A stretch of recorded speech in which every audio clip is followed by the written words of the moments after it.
I was a little girl, I went to Hebrew school. It was a Reformed synagogue, and we studied the Holocaust. And I was very upset. I remember asking my father, why? Why did the Germans do what they did? He said they were anti-Semitic, they hated Jews, and I accepted his answer and moved on with my life. But it never resonated with me because in a court of law, for example, there has to be a motive for a crime. If you kill someone, there has to be a motive. Why did they do it? There's always a reason. The fact of the matter is that the truth is hidden. If you want to know the truth, look up Benjamin Friedman 1961 speech. Explains the situation. It's very important to know because what happened in 1930s Germany is happening again now. Here's a brief summary. World War I was from 1914 to 1918. In 1916, Germany was totally winning and England was considering a surrender. However, Zionist Jews went to England and said, don't surrender, you can still win. If we bring the Americans into the war and you promise us Palestine, you'll win the war. They had no right to give them Palestine, but that's what happened. And so over 100,000 Americans were killed, over 200,000 Americans injured because of this deal. But that's what happened, and Germany lost.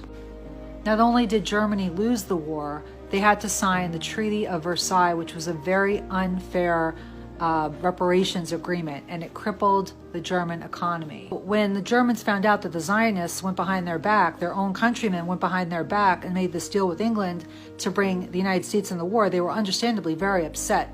Friedman makes the analogy, and this is exactly what it would be like. Imagine America, we're at war with Russia and we're winning. And the Chinese in this country, in America, make a secret deal to have the Chinese help Russia, and then we lose the war. How would the Americans, how would we feel about the Chinese living in this country? Obviously, this didn't happen. This is just an analogy. And that's exactly how Germans felt about Jews in 1920s Germany. However, they didn't harm them, but that's just how they felt. So after World War I, Germany was suffering terribly. So, of course, they're not going to be very welcoming of Jewish people there. Like, I think they got lost government jobs. And we hear these stories from the Jewish perspective, but we never hear it from the German perspective. So the Jews of the world had a meeting. And long story short, they told Germany, you have to treat the German Jews like everyone else. And Germany was like, no. Again, think about how we as Americans would feel about Chinese here if they went behind our backs and helped an enemy to defeat us and destroy our economy.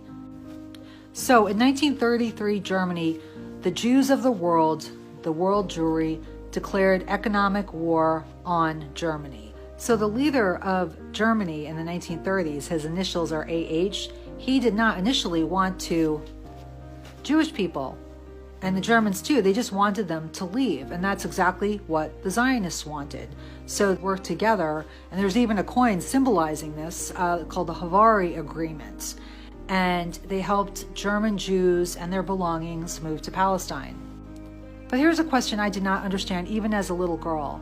If the people who had the power to get Palestine had the kind of money and power to do that, didn't they have the money and power to stop what was happening to the Jews during World War II, right? And it was because the Zionists were completely focused on establishing Israel. They didn't care about what was happening to the Jews in the concentration camps. So fast forward to 2023, and we are witnessing the horrific bombing of Gaza. And understandably, people are speaking out. They're protesting, they're posting on social media. And here in the States, what's happening to them? They are being fired. So in the exact same way Zionists lit a fire in Germany to get the German Jews to go to Palestine, the Zionists are doing the same exact thing in the United States right now. Zionists do not care about the Jewish people.